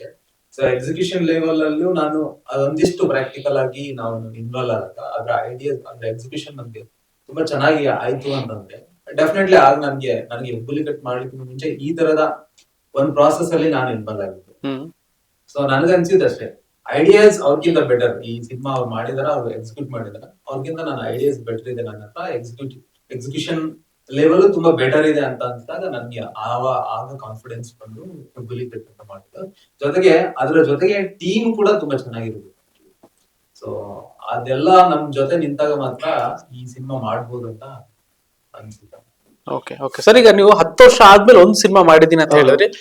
ಎಷ್ಟು ವರ್ಷ ಎಕ್ಸ್ಪೀರಿಯನ್ಸ್ ಆದ್ಮೇಲೆ ನಾನೊಂದು ಸಿನಿಮಾ ಮಾಡಬಲ್ಲೆ ಅಂತ ಅನ್ಸುತ್ತೆ ನಿಮ್ಗೆ? ಸರ್ ನಾನು 2022 ನಾನು ಸ್ಟಾರ್ಟ್ ಮಾಡ್ಬೇಕಂತ ಅನ್ಕೊಂಡಿದ್ದು. ಯಾಕಂದ್ರೆ ನನಗೆ ಅದಕ್ಕಿಂತ ಮುಂಚೆ 2020 PRK ಇಂದ ನನಗೆ ರೆಡ್ FM ಅವಾರ್ಡ್ಸ್ ಅಂತ ಶಾರ್ಟ್ ಫಿಲ್ಮ್ ಅವಾರ್ಡ್ಸ್ ಮಾಡ್ತಿದ್ರು ಮೈಸೂರಲ್ಲಿ. ನನಗೆ ಆ ಸ್ಟೇಜ್ ಅಲ್ಲಿ 3 ಅವಾರ್ಡ್ಸ್ ಬಂತು. ಅವಾಗ ರಾಘವೇಂದ್ರ ರಾಜ್ಕುಮಾರ್ ಸರ್ ಅಲ್ಲಿ ನಿಮ್ಮಂತವ್ರಿಗೆ ಸಿನಿಮಾ ಮಾಡ್ತಾ ಇರೋದು ನನ್ನ ತಮ್ಮ, ಬನ್ನಿ ಪ್ರೊಡ್ಯೂಸ್ ಮಾಡ್ತಾರೆ, ನಿಮ್ದೇನೋ ಕತೆ ಇದ್ರೆ ಹೇಳಿ ಅಂತ ಅಲ್ಲಿ ಹೇಳಿದ್ರು. ಬಟ್ ನನಗೆ ಆ ಟೈಮಲ್ಲಿ ನನಗೊಂದು ಕಾನ್ಫಿಡೆನ್ಸ್ ಅಂತ ಇರ್ಲಿಲ್ಲ. ನಾನು ಸಿನಿಮಾ ನಾನು ಇಂಡಿಪೆಂಡೆಂಟ್ ಆಗಿ ನಿಂತ್ಕೊಂಡ್ರೆ ಒಂದು ಪ್ಲಾನ್ ಇರುತ್ತಲ್ಲ ಸರ್, ನನಗೆ 10 ವರ್ಷ ಅಂದ್ರೆ ನಾನು ಚಿಕ್ಕ ವಯಸ್ಸಿಂದ ಮಾಡ್ತಾ ಇದೀನಿ ಅಂದ್ರೆ ನಮ್ದೊಂದು ಮ್ಯಾನಿಫೆಸ್ಟೇಷನ್ ಇರುತ್ತೆ, ಹಿಂಗೆ ಆಗ್ಬೇಕು ಅಂತ. ಅದಕ್ಕೆ ನಾನು ಇನ್ನೂ ರೆಡಿ ಇರ್ಲಿಲ್ಲ ಅಂತ ನನ್ಗೆ ಅನ್ಸುತ್ತೆ ಆ ಟೈಮಲ್ಲಿ. ಅದಕ್ಕೋಸ್ಕರನೇ ಅದನ್ನ ವೇಟ್ ಮಾಡ್ತಾ ಇದ್ದೆ. 2022 ಅಲ್ಲಿ ನನಗೆ ಒಂದು ಕಾನ್ಫಿಡೆನ್ಸ್ ಬಂತು, ನೋ ಐ ಕ್ಯಾನ್ ಗೋ ಅನ್ನೋ ತರ. ಆ ಒಂದು 3 ತಿಂಗಳ ಪ್ರೊಸೆಸ್ ಅಲ್ಲೇ ಆ ಪ್ರೊಡ್ಯೂಸರ್ ಫೈನಲ್ ಆದ್ರು. ಅಂದ್ರೆ ಲೈಕ್ ಅಂದ್ರೆ ಒಂದೊಂದ್ಸಲ ಏನಂದ್ರೆ ನಾವು ಅದನ್ನ ವರ್ಕ್ ಮಾಡೋದು ಪ್ರೊಸೀಜರ್ ಮೇಲೆ ಕಾನ್ಫಿಡೆನ್ಸ್ ಬರ್ಬೇಕು ಸರ್. ಆಮೇಲೆ ಒಂದು ಸ್ಕ್ರಿಪ್ಟ್ ಈ ಕಥೆನ ಆಗುತ್ತೆ ಅನ್ನೋದೊಂದು ಕಾನ್ಫಿಡೆನ್ಸ್ ಸಿಗ್ಬೇಕು ನಮಗೆ. ಅದು ನಮ್ಮ ಸುತ್ತಮುತ್ತಲೇ ನಮಗೆ ಆ ಸಿಗ್ನಲ್ ಸಿಗುತ್ತೆ sir, yes you can do ಅನ್ನೋ ತರ ನಮ್ಗೆ ಮನ್ಸಲ್ಲಿ ಬರುತ್ತೆ. ಯೂನಿವರ್ಸ್ ಸಪೋರ್ಟ್ ಮಾಡುತ್ತೆ ಅಂತ ಪ್ರಕೃತಿ ನಮ್ಮ ಸಿನಿಮಾದಲ್ಲಿ ಡೈಲಾಗ್ ಇದೆ, ಅಂದ್ರೆ ನಿಮ್ಮ ಯೋಚನೆ ನಿಯತ್ತಿದ್ರೆ ಪ್ರಕೃತಿನೇ ಸಪೋರ್ಟ್ ಮಾಡುತ್ತೆ ಅನ್ನೋ ತರ, ಆ ತರ ಆಗುತ್ತೆ ಸರ್. ನಿಮ್ ಎಕ್ಸ್ಪೀರಿಯನ್ಸ್ ಡೈಲಾಗ್ ಹಾಕ್ಬಿಟ್ಟಿದ್ದೀನಿ. ಓಕೆ ಸರ್, ಈಗ ಒಂದ್ ಮಟ್ಟಿಗೆ ರೆಡಿ ಆಗಿರ್ತೀವಿ ನಾವು ಒಂದ್ ಡೈರೆಕ್ಷನ್ ಮಾಡಕ್ಕೆ ಅಂತ ರೆಡಿ ಆದಾಗ ನನ್ನ ಕತೆನ ತಗೊಂಡೋಗಿ ಅಪ್ರೋಚ್ ಮಾಡ್ಬೇಕು. ಆರ್ಟಿಸ್ಟ್ಗಳಿಗಾಗಲಿ ಫಸ್ಟ್ ಪ್ರೊಡ್ಯೂಸರ್ಗೆ ಅಪ್ರೋಚ್ ಮಾಡ್ಬೇಕು. ಅಪ್ರೋಚ್ ರೀತಿ ಹೆಂಗಿರ್ಬೇಕು ಸರ್? ಯಾಕಂದ್ರೆ ಈಗ ನೀವು ಫಸ್ಟ್ ಸಿನಿಮಾ ಮಾಡ್ಬೇಕಾದ್ರೆ ಎಷ್ಟು ಜನಕ್ಕೆ ಅಪ್ರೋಚ್ ಮಾಡಿದ್ರೆ ಯಾವ ಫೈನಲ್ ಆಗಿತ್ತು? ಫಸ್ಟ್ ಸಿನಿಮಾ ಮಾಡ್ಬೇಕಾದ್ರೆ ಒಂದು 10 ಜನಕ್ಕೆ ಅಪ್ರೋಚ್ ಮಾಡಿದ್ಮೇಲೆ ಫೈನಲ್ ಆಗಿದ್ದು. ಅದೇನಾಯ್ತು ಅಂದ್ರೆ ಕೈಯಲ್ಲಿ ಬೆಣ್ಣೆ ಇಟ್ಕೊಂಡು ಊರ್ ತುಂಬಾ ಹುಡುಕಂಗೆ ನನ್ನ ಫ್ರೆಂಡೇನೆ. ಅದೇ ಇಬ್ರು ಸ್ವಲ್ಪ ಬೇಜಾರು ಮೂಡಲ್ಲೇ ಇದ್ವಿ. ಹೌದು, ಅದೊಂದು ಕನ್ಸ್ಟ್ರಕ್ಷನ್ ನಡೀತಾ ಇತ್ತು. ಅಲ್ಲಿ ಹೋಗಿ ಇಬ್ರು ಹಿಂಗೆ ಕಟ್ಟೆ ಮೇಲೆ ಒಂದು ಸುಮ್ಮನೆ ಕೂತಿದ್ವಿ. ಮತ್ತೆ ಏನು ಅದು ಇದೊಂದು ಮಾತಾಡ್ತಿರ್ಬೇಕಾದ್ರೆ, ಇಲ್ಲ ಮಾಮ್ ಹಿಂಗ್ ಆಗ್ತಿದೆ ಅಂತ ಹೇಳಿ ಮಾಡೋಣ ಅಂತ ಹೇಳಿ ಹಂಗ್ ಶುರು ಆಗಿದ್ದು. ಅದಕ್ ಮುಂಚೆ ಸಖತ್ತು ಹುಡುಕಾಟ ನಡೀತಾ ಇತ್ತು. ಸೊ ಅದನ್ನ ಹೊರತುಪಡಿಸಿ ನೀವು ಕೇಳಿದ ಹಾಗೆ ಅಪ್ರೋಚ್ ಹೇಗಿರ್ಬೇಕು ಅಂದ್ರೆ depends on who the producer is. ಅವ್ರಿಗೆ ಪ್ರಿಯರ್ ಎಕ್ಸ್ಪೀರಿಯನ್ಸ್ ಇದೆಯಾ, ಪ್ರಿಯರ್ ಎಕ್ಸ್ಪೀರಿಯನ್ಸ್ ಯಾವ ರೀತಿ ಇದೆ, ಅವ್ರು ಕಂಪ್ಲೀಟ್ ಆಗಿ ಪ್ರೊಡಕ್ಷನ್ ಹ್ಯಾಂಡಲ್ ಮಾಡೋದು ತುಂಬಾ ದೊಡ್ಡ, ಅಲ್ಲೇ ಒಂದು ಸ್ಕೋಪ್ ಆಫ್ ಡೈರೆಕ್ಟರ್ ಎಷ್ಟು ಕೆಲಸ ಇರುತ್ತೋ ಒಂದು ಪ್ರೊಡಕ್ಷನ್ ಹೌಸ್ ಒಳಗೂ ಅಷ್ಟೇ ಕೆಲಸ ಇರುತ್ತೆ. ಅವ್ರಿಗೆ ಆ ಎಕ್ಸ್ಪೀರಿಯನ್ಸ್ ಇದೆಯಾ ಇಲ್ವಾ, ನಾವು ಸಪೋರ್ಟ್ ಮಾಡ್ಕೊಂಡು ಹೋಗ್ಬೇಕಾ, ನಾವು ಸಪೋರ್ಟ್ ಮಾಡ್ಬೇಕು, ಬಿಸ್ನೆಸ್ ನ ನಾವು ಅವ್ರಿಗೆ ಅಂಡರ್ಸ್ಟ್ಯಾಂಡಿಂಗ್ ತರಬೇಕು. ಸರ್ ನೀವು ಇಷ್ಟು ಹಾಕಿದ್ರೆ ಹಿಂಗೆ ಆಗುತ್ತೆ ಅಂತ. ಕೆಲವು ಪ್ರೊಡಕ್ಷನ್ಸ್ ಅವ್ರಿಗೆ ಎಲ್ಲ ಗೊತ್ತಿರುತ್ತೆ, ನಾನು ಬರೀ ಕತೆ ಹೇಳಿದ್ರೆ ಸಾಕು ಅವ್ರಿಗೆ. Then they will tell me ಈ ಹೀರೋ ಈ ಬಜೆಟ್ ಇದು ಹಿಂಗ್ ಮಾಡಿ ಶೂಟಿಂಗ್ ಡೇಟ್ ಇದು ನಾನು ಹೇಳ್ತೀನಿ ಎಲ್ಲ ಅಂತ. ಅವ್ರು ಆ ತರನು ಇದೆ. Depends on the producer. ನಮ್ಮ ಅಪ್ರೋಚ್ ಪ್ರತಿ ಪ್ರೊಡ್ಯೂಸರ್ಗೂ ಡಿಫ್ರೆಂಟ್ ಆಗುತ್ತೆ, ಪ್ರತಿ ಆರ್ಟಿಸ್ಟ್ಗೂ ಡಿಫ್ರೆಂಟ್ ಆಗುತ್ತೆ. ಪ್ರತಿ ಆರ್ಟಿಸ್ಟ್ ನಮ್ದು ಕತೆಗೆ ರೆಸ್ಪಾಂಡ್ ಮಾಡೋದು ಬೇರೆ ತರ ಇರುತ್ತೆ, ಅವ್ರು ಅದನ್ನ ಗ್ರಹಿಸೋದು ಬೇರೆ ತರ ಇರುತ್ತೆ, ಅವ್ರಿಗೆ ಅರ್ಥ ಆಗೋದು ಅವ್ರಿಗೆ ತಲುಪೋದು ಬೇರೆ ತರ ಇರುತ್ತೆ. ಸೊ ಇಂಥ ಸಿದ್ಧ ಸೂತ್ರ ಅಂತ ನನ್ಗೆ ಗೊತ್ತಿಲ್ಲ. ನಾವು ಸ್ವಲ್ಪ ಅವ್ರನ್ನ ಸ್ಟಡಿ ಅಂದ್ರೆ ತೀರಾ ಸೈಕಾಲಜಿಕಲಿ ಅಲ್ಲದೆ ಹೋದ್ರು they should be a basic understanding. Okay ನಾವು ಈ ರೀತಿ ಇವ್ರ ಜೊತೆ ಮಾತಾಡ್ಬೇಕು. ಓಕೆ ಸರ್, ಈಗ ಪ್ಯಾಷನೆಟ್ ಪ್ರೊಡ್ಯೂಸರ್ ಅಂತ ಹೇಳ್ತಾ ಇದ್ರು. ಈಗ ಕೆಲವ್ರು ಬಂದ್ಬಿಡ್ತಾರೆ ಸರ್, ಅಂದ್ರೆ ದುಡ್ಡಿದೆ ಸಿನಿಮಾ ಮಾಡ್ಬೇಕು, ಸಿನಿಮಾ ಹೆಂಗ್ ವರ್ಕ್ ಆಗುತ್ತೆ ಅನ್ನೋದು ಗೊತ್ತಿರಲ್ಲ, ಸಿನಿಮಾ ಮಾಡ್ಬೇಕು ಅಂತ ಬಂದ್ಬಿಟ್ಟಿರ್ತಾರೆ. ಲಾಸ್ ಆಯ್ತು ಅಂತಂದ್ರೆ ಡೈರೆಕ್ಟರ್ ಮೇಲೆ ಅವ್ರಿಗೆ ಕಂಪ್ಲೀಟ್ ಆಗಿ ಹಾಕ್ಬಿಡೋದು, ಹಿಂಗ್ ಮಾಡೋದು ಅಂತ. ಸೊ ನೀವು 17 ಇಯರ್ ಏನ್ ಇಂಡಸ್ಟ್ರಿ ಬಂದ್ರಿ, ಒಂದಷ್ಟು ನಿಮ್ಮ ದೊಡ್ಡ ಡೈರೆಕ್ಟರ್ ಎಲ್ಲ ಇದೆ ಜೊತೆಲಿ ಹೋಗಿರ್ತಾರೆ, ಯಾವ ತರ ನರೇಷನ್ ಎಲ್ಲ ಆಗತ್ತೆ ಹಿಂಗೆ ಅಂತ. ಪ್ರೊಡ್ಯೂಸರ್ ಗಳ ಒಂದು ಮೈಂಡ್ ಯಾವ ರೀತಿಯಾಗಿ ಇರ್ಬೋದು ಸರ್? ಈಗ ಕೆಲವ್ರು ನನಗೆ ಇದ್ದೇ ಹೊಡಿ ಬಡಿ ಸಿನಿಮಾ ಬೇಕು, ಇಲ್ಲ ನನಗೆ ಬರೀ ಇಂಥದ್ದೇ ಸಿನಿಮಾ ಬೇಕು, ಇದೆಲ್ಲ ವರ್ಕ್ ಆಗಲ್ಲ ಅಂತ ಅಂದಾಗ ಎಷ್ಟು ಪ್ಯಾಷನೆಟ್ ಆಗಿರ್ಬೇಕಾಗುತ್ತೆ, ಜೊತೆಗೆ ಎಷ್ಟು ಪ್ರೀತಿಸ್ಬೇಕು ಸಿನಿಮಾ ನಾವು ಪ್ರೊಡ್ಯೂಸರ್? ಸರ್ ಇದೊಂದು ಆಕ್ಚುಲಿ ಎಲ್ಲರೂ ಸೇರಿ ಸಿನಿಮಾ ಮಾಡ್ಬೇಕು, ಒಂದು ಟೀಮ್ ವರ್ಕ್ ತರ ಸರ್. ಎಲ್ಲರ ಸಪೋರ್ಟ್ ತುಂಬಾ ಮುಖ್ಯ ಇದೆ. ಮೇಜರ್ ಆಗಿ ಪ್ರೊಡ್ಯೂಸರ್ ಸಪೋರ್ಟ್ ತುಂಬಾನೇ ಬೇಕಾಗುತ್ತೆ. ಅವ್ರಿಗೂ ಎಲ್ಲ ತಲೆಯಲ್ಲಿ ಗೊತ್ತಿರುತ್ತೆ ಸರ್. ಇವಾಗ ನಮ್ಗೆ ಅವಾಗ ಅದನ್ನ ಮಾತಾಡ್ತೀವಿ, ಇತ್ತೀಚೆಗೆ ಹೆಲ್ದಿಯಾಗಿ ಯಾವ ಸಿನಿಮಾ ಆಗ್ತಾ ಇದೆ ಸರ್. ಮೀನ್ಸ್ ಏನ್ ಅರ್ಥ ಅಂದ್ರೆ, ಇವಾಗ ಸ್ಟಾರ್ಟ್ ಮಾಡುವಾಗ ಪ್ರೊಡ್ಯೂಸರ್, ಹೀರೋ ಅಂಡ್ ನಿರ್ದೇಶಕರು ಎಲ್ಲಾನು ಅಷ್ಟೇ ಲಾಸ್ಟ್ ವರ್ಗು ಹಂಗೆ ಇರಲ್ಲ. ಮನಸ್ತಾಪಗಳು, ಸೆಂಟ್ರಲ್ ಯಾರೋ ಒಬ್ರು ಬಂದು ಸೇರ್ಕೊಂಡು ಮನಸ್ತಾಪಗಳು. 90% ಆಫ್ ಸಿನಿಮಾ ಯಾರು ಕೆಲವರು ಇದನ್ನ ಒಪ್ಕೊಳಕ್ ರೆಡಿ ಇಲ್ಲ. ಬಟ್ ನನಗೆ ಗೊತ್ತಿದೆ 90% ಆಫ್ ಸಿನಿಮಾ ಬರೀ ಕ್ಲಾಶಸ್ ಅಲ್ಲಿ ಎಂಡ್ ಆಗ್ತದೆ. ಸಿನಿಮಾ ರಿಲೀಸ್ ಆಗೋಷ್ಟೊತ್ತಿಗೆ ಮನಸ್ತಾಪಗಳು ಅದು ಇದು ಎಲ್ಲ. ಬಟ್ ಅದು ಆಗ್ಬಾರ್ದು ಅಂತ. ಆಮೇಲೆ ಇಲ್ಲಿ ಮೇನ್ ಏನಂದ್ರೆ, ಒಂದು ಪ್ರೊಫೆಷನಲಿಸಮ್ ಆಗಿ ಒಂದು ಕಾರ್ಪೊರೇಟ್ ಸಿಸ್ಟಮ್ ಅಂತ ಹೋಗ್ಬೇಕು ಸರ್. ಇಲ್ಲಿ ಮೇಜರ್ ಆಗಿ ನಮ್ಮ ಕನ್ನಡದಲ್ಲಿ ಇದ್ರ ಬಗ್ಗೆ ಮಾತಾಡೋಣ.